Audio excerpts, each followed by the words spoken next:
Opposition ये बोल रहा है कि नीतीश कुमार जी का मानसिक संतुलन ठीक नहीं है। प्रशांत किशोर बोल रहे हैं he is not mentally stable. If he is not mentally stable then who is calling the shots in the current government? Action speaks louder than words. आप उनके क्रियाकलाप, आप उनकी शारीरिक भाषा, आप उनकी भाव भंगिमा को देखिए तो आपको जवाब खुद ब खुद मिल जाएगा कि वही नीतीश कुमार जी का पहले आचरण, उनकी बॉडी लैंग्वेज, उनकी शाब्दिक भाषा, मैं शारीरिक भाषा की भी बात कर रहा हूँ, कैसी होती थी, आज कैसी है। तो जब आप उन्हीं का ही तुलनात्मक अध्ययन करेंगे तो आपको जवाब खुद ब खुद मिल जाएगा।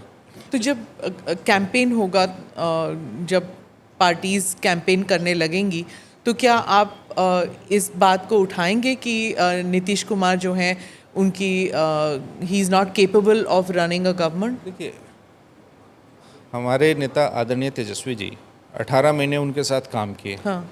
इंडिया ब्लॉक की मीटिंग्स में वो हर जगह उनके साथ जाते थे और मैं समझता हूँ कि उनसे बेहतर उनकी मनोस्थिति को, मनोदशा को कोई नहीं समझता है। वो बिल्कुल जैसे एक बेटा अपने बाप को सम्मान देता है, वो हाथ जोड़े उनके पीछे खड़े रहते थे, ऐसे हाथ बांध के, और इतना रिगार्ड करते थे।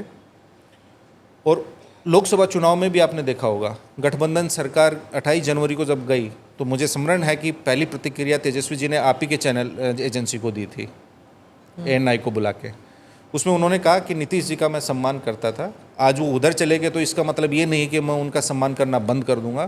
पूरे चुनाव में उन्होंने एक असंसदीय शब्द या किसी भाषा का प्रयोग आदरणीय नीतीश जी के लिए नहीं किया, ना अब तक किया है। वो ये हाँ अवश्य कहते हैं कि वो अचेत अवस्था में।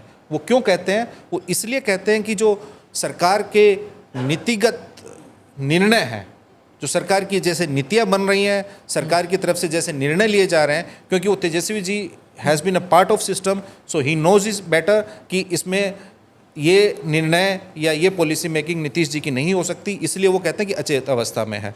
तो हमारी तरफ से जैसे आपने प्रश्न किया, ये उनका स्वास्थ्य हमारे लिए कोई मुद्दा नहीं है। स्वास्थ्य को मुद्दा बनाती है भारतीय जनता पार्टी, जिन्होंने ओडिशा में आदरणीय नवीन पटनायक के स्वास्थ्य को लेके एक प्रधानमंत्री जी ने भी क्या क्या अनगल टिप्पणियां की थी, वो हमारे संस्कार में नहीं है।